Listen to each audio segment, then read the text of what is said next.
বাচ্চা তুই আন্দাগুন্দা আমার ভাইরা, তাইলে আমার জীবাণুগুলা মইরা পাতা পাতা হয়ে যাব। এখন যদি আমি বাইরানো শুরু করি তাহলে তো জীবনের আগে বুলডুগি মইরা পাত হয়ে যাইব। দেহসেনি কাণ্ড, টম দাঁড়ায় কি চিন্তা করতেছে। আরে টমের বাচ্চা তুই কি চিন্তা বিজ্ঞান হইবি না কি রে? তোরে কইছি আমারে আন্দাগন্দা ভাইরা, তা না হলে তো জীবাণু আমারে কাইয়া সাপ কইরা দিব রে। ওরে ব্যান্ড পার্টি বাজাইয়া জীবাণু আমারে কাইতাছে। যতই করো পিটাপিটি লাভ হবে না, বেচা দিয়া পিটাইয়া মুরে দৌড়াইতে পারবা না, আরে দৌড়াইতে পারবা না। বুলডগ, তাইলে আমি পিটানো শুরু করলাম আন্দাগুন্দা, এতে আমার প্রতিশোধ নেওয়া হয়ে যাবে তোমার উপরে। এই রে, টম যেভাবে বুলডগকে আন্দাগুন্দা পিটাইতাছে মনে হইতাছে টমরে দেইখা তার জন্মের সূত্র রে পিটাইতাছে। দূর, আমি যে কি ভুকার বোকা, কুকুর তো বিড়ালের জন্মেরই সূত্র। বিনাশটা করছে রে, টম তো বুলডগকে পিটাইয়া বুলডগের শরীরটা ডিজাইন করে সাইরা দিছে রে। বাপরে বাপ, কি গন্ডারে চামড়া রে, পিটাইয়া আমি গেলাম হাঁপাইয়া, মাগার বুলডগের কিছুই হইল না। আরে আমারে পিটাই চস, যে ব্যথাটুকু পাইছি তার চেয়ে তো ওই জীবাণুর কাছ থেকে কয়েকশো গুণ বেশি ব্যথা পাইতাছি। এইভাবে আর কতক্ষণ জীবাণু কামড়ালে আমি তো শেষ রে, বাঁচার কোনো উপায় নাই রে। বুলডগ শুনো, ওই গোবর মার্কা টমের মাথায় কোনো বুদ্ধি পাবে না, ঠিক আছে? এইদিকে দেখো, ওই যে পানি, একারে গেলে সব জীবাণু চলে যাবে। গোসল করতে চলে আসো এখনই। আরে তাই তো, তাহলে তো জেরে আমি এখনই আসছি। আরে আরে টমে একলাই চলে যাইতাছে, আমারেও নিয়ে আদা। আমি কি এইখানে থেকে পটল তুলবো না কি রে? হ্যাঁ এই কথা কম কাজ বেশি, আমরা কিন্তু এক দেশি।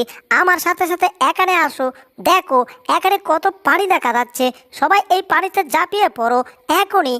আরে বাবা, পানিটা দেখে আমার মনে হচ্ছে আত্মা ফিরে আসছে। এতক্ষণ মনে হইতেছে আত্মাটা ছিল ওই জঙ্গলেতে, এখন আত্মাটা আসছে আমার ভিতরেতে। তোমরা শুনো, এখান থেকে জাম্পিং করে হাত পা ভাঙতে হলে টুকু না, মানে জাম্পিং করে অনেক বেশি মজা নিতে হলে উপরে উঠতে হবে, আর এখানে উঠে ব্যাঙের মতো লাফিয়ে লাফিয়ে নিচে পড়তে হবে, ঠিক আমার মতো। এই টমাইসা তাড়াতাড়ি লাভ দে, আমিও লাভ দেবো। ইয়াহু হো হো। বুলডগ, তুমি আমার নাম বিগড়ে রাখতেছো কেন? আমার নাম কি টমাইছে নাকি? আমার নাম হইতেছে টম। এই তোমরা ঝগড়া রাখো আর এখানে এসে একটু থামো। একটু পর দেখবে তোমাদের শরীর থেকে সব জীবাণু বের হয়ে যাচ্ছে। দেখো আমারগুলো বের হয়ে চলে গেছে একেবারে উগান্ডাতে। আরে বা বা বা, আমার শরীর থেকে জীবাণু সব বের হয়ে চলে যাচ্ছে। আরে বুলডগ, তোমার শরীর থেকে জীবাণু বের হয়ে যাচ্ছে, তার মানে আমরা মুক্ত। জেরি, তোমাকে অসংখ্য ধন্যবাদ, তোমার জন্যই আজকে আমরা বেঁচে গেলাম। ওরে গেছিলাম রে, পানিতে আঙ্গুরে চুয়াইয়া মারতে চাইছিল রে, পাওয়া অল্পের জন্য আমরা বেঁচে গেলাম। আরেকটু হলে পানি খাইয়া পটল তুলতে হইতো। বাপরে ভাব, সব কিছু কেমন হয়ে যায় কাঁচা। কেয়া কেয়া কেয়া, জীবাণুর দল তোর নানির বেয়া, আমার জিব্বা দেখ, কারণ তোরা এখন আর আমার কিছুই করতে পারবে না। আমার কেন, আমরা তিন বন্ধুর কিছুই করতে পারবে না। হা হা হা হা। হাই, আমাদের রাত চলাবি না, তাহলে কিন্তু তোরা আর বাঁচতে পারবি না রে, বাঁচতে পারবি না। মামুর বাড়ির মোয়া পাইছে, কইলে আর কায়া ফালাইলো কেউ কিছু কইতো না।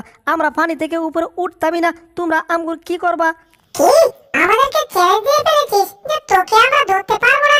এখনই ধরে দেখাচ্ছি। বন্ধুরা দেখো, এখানে একটা মেশিন, এই মেশিনের ভলিউমটা ঘুরিয়ে দিয়ে সম্পূর্ণ পানি এখান থেকে চলে যাবে, এরপর সব শুকনো হয়ে যাবে, তারপর আমরা কি ওদেরকে ধরবো। চলো 1 2 3, আমরা এখনই কাজ শুরু করে দিচ্ছি।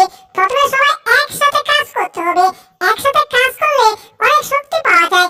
দেখো, আমরা পানি ছেড়ে দিয়েছি। আমরা নাচি রে নাচি, ব্যাঙের মতো নাচি, নাচি রে নাচি। ও আমরা এখন খুব ভালো আছি, তাই তো ব্যাঙের মতো নাচি। লাফ দিয়ে আমরা এখন আকাশে উঠতাছি, আমরা নাচি তো নাচি। টম, তুমি একটা গান গাও, তোমার গান শুনলে আমার চরম হাসি আহে। কি ব্যাপার, আমরা নিচে কোথায় যাচ্ছি?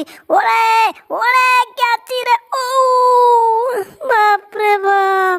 ও টম, বুড়ো, এটা কি হইয়া গেল? পানি এখান থেকে কোথায় গেল? টম এন্ড জেরি, ওই জীবাণুগুলা বহুত চালাক। ওরা কি করছে, পানি ছেড়ে দিছে আর আমরা নিচে পড়ে বেগে চুরমার হয়ে গেছি। এখন আমাদের কি হবে? তবে চোখ কান খোলা রাখতে হবে, জীবাণুগুলা চলে আসলে আবার দৌড়ে পালাতে হবে। আমাদের জীবাণু সৈনিকেরা অ্যাটাক করো, টম এন্ড জেরি বুলডগকে অ্যাটাক। ওরে গেছি রে, এই অ্যাটাক করে তো বাড়িঘর দখল না কইরা আমগোর শরীরটারে দখল করলো রে। জীবাণুরা তো কামড়ায় আমগোরে পাতা পাতা করে দিতাছে রে।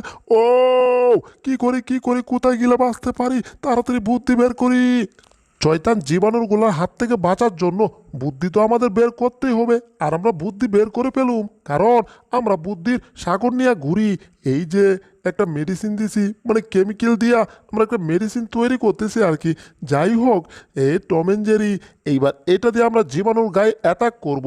আর জীবাণু যান বাঁচানোর জন্য আব্বা আম্মা কালা কালো দৌড়ে পালাবে, বুঝছো? মানে এই কথা কিরে, এটা লাফালাফি করতেছে কেন? এই, এটাতে আবার ভূত হলো নাকি?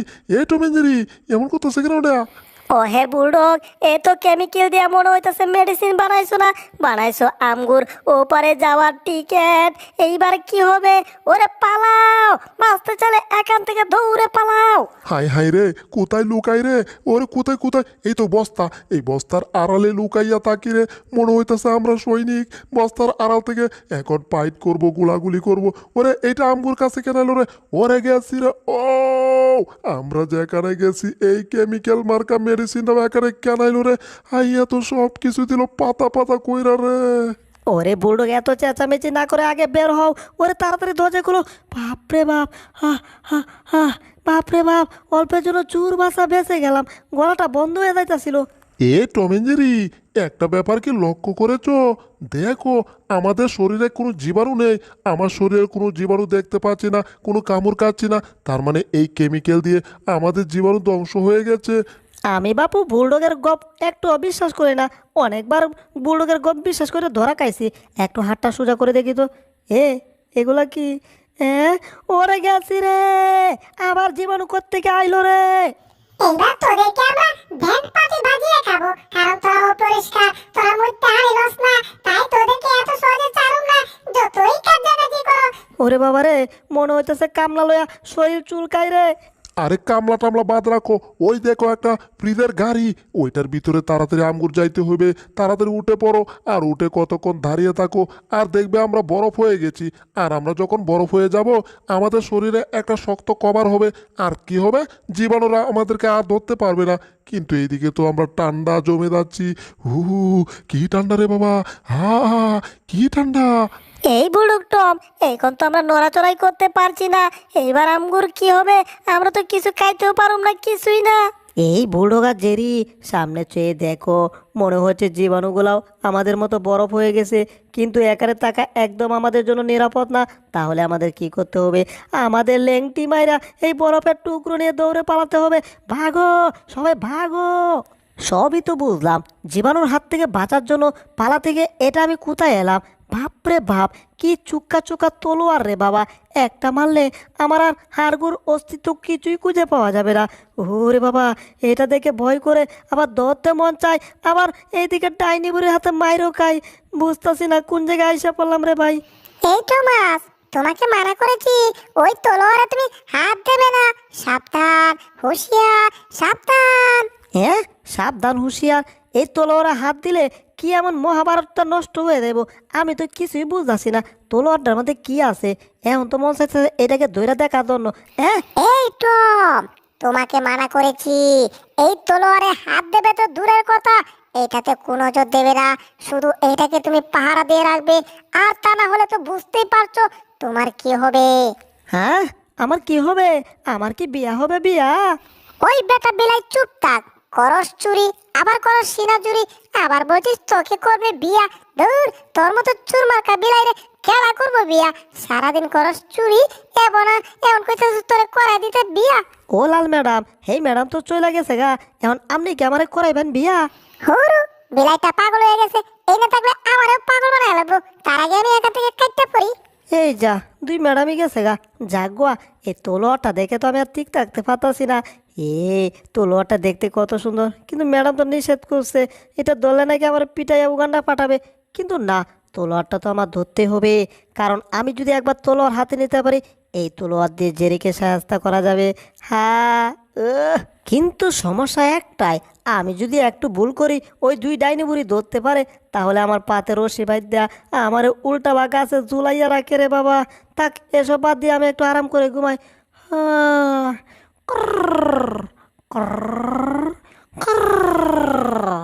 পনের তো আমি চুরি করবই, কিন্তু তার আগে দেখতে হবে মাঠ গরম না ঠান্ডা। পরিবেশটা মনে হচ্ছে ঠান্ডায় আছে, টম ঘুমিয়ে আছে। এই সুযোগে চুরি করার ধুম হবে। আরে বাহ, কত সুন্দর জিনিস! দেখে মনে হচ্ছে আমি একটা বান্দর। তা না হলে চুপি চুপি এসে টমকে ঘুমিয়ে রেখে এইদিকে রুটির মধ্যে ক্রিম ভরাইয়া ভরাইয়া তারপর খাচ্ছি। কি রে, বড়াইয়া বড়াইয়া খাচ্ছে মানে? এ বড়াইয়া বড়াইয়া কে খায়? এটা তো জেরি খায়। তাহলে ঘরের ভিতর শব্দটা কিসের? আবার শব্দটা মনে হচ্ছে ওই দিক থেকে আসছে। একটু উকি দিয়ে দেখি তো। আরে পরিবেশ তো একদম ঠান্ডা, কোনো বেড়ারই দেখতাছি না। তবে দেখতাছি সেইটা হইতাছে জেরি। জেরি চুরি করতাছে। এইবার তোকে হাতে নাতে ধরুম। আমার নাম টম। এবার তোকে ধরতে পারলে আমার প্রমোশন হবে রে, আমার প্রমোশন হবে। আর যদি ভুল করে আমি জেরির ল্যাসটা কাটটা ফেলতে পারি, তাইলে তো আমার ডাবল প্রমোশন হবে। ও, চুপি চুপি যাবো, তলোয়ারটা ধরবো, তারপর জেরির ল্যাস কাটবো। কিন্তু আমাকে ডাক মারলো কে আবার? এই, এটা কি কয়? টমাস, সাবধান সাবধান, এই তলোয়ারটা তুমি ধরবে না। এটা ধরলে কিন্তু তোমার উপর এক কালো অভিশাপ নেমে আসবে, যেই অভিশাপ তোমার জীবনটাকে তেজপাতা করে ছেড়ে দেবে। দেখছো না আমি জেলখানায় বন্দি, এভাবে তুমি একদিন বন্দি হয়ে যাবে। তাইলে তো সর্বনাশটা শুধু সর্বনাশের উপরেরটা। ওরে বাবা, কালো অভিশাপ বলেও এটাকে ধরা যাবে না। কিন্তু জেরিকে কি করে শাস্তা করা যাবে এখন? আ, আ, আ, মনে হইতেছে পাইয়া গেছি। হাতুড়ি, হাতুড়ি, কাঠের হাতুড়ি রে বাবা। এইটা দিয়ে এবার জেরিকে আমি শাস্তা করুম। জেরি, রেডি হয়ে যাও তাড়াতাড়ি। আগে হাতুড়িটা দেখতে হইব কেমন সোজা আছে। একেবারে লন টাড়ার মতো সোজা আছে। আসছি জেরি আমি এইবার, বীরের মতো, তুফানের মতো। আহা, কি মজার বার্গার রে বাবা, নিজের হাতে বানিয়েছি, তাই অনেক মজা পাচ্ছি। একটু দাঁড়াও, আজকে তোমার মজা পিটাইয়া বাইর করতাছি। আমি জানি টমাইতেছে আমারে পিটানোর জন্য, আর আগে থেকে আমি সেই ব্যবস্থা করে রাখছি। আমারে পিটাইতে আইসা টমের শাস্তা হইব। চুপি চুপি যাবো, তারপর জেরিকে পিটাবো। জেরি কিছুই বুঝতে পারবে না। এইবার টম আমাকে বাড়ি দিতে চাইবে, আর আমি সেটা দেখিয়া একটা আন্দাগুন্দা চিৎকার দেব। টম চলে আসছে, এবার চিৎকার দিতে হবে। ও পালাই! ওরে গেছি রে, এটা কি হলো? কিসের মধ্যে বাড়ি দিলাম আর মুখ আমার তেবরা সেবরা হইয়া গেল।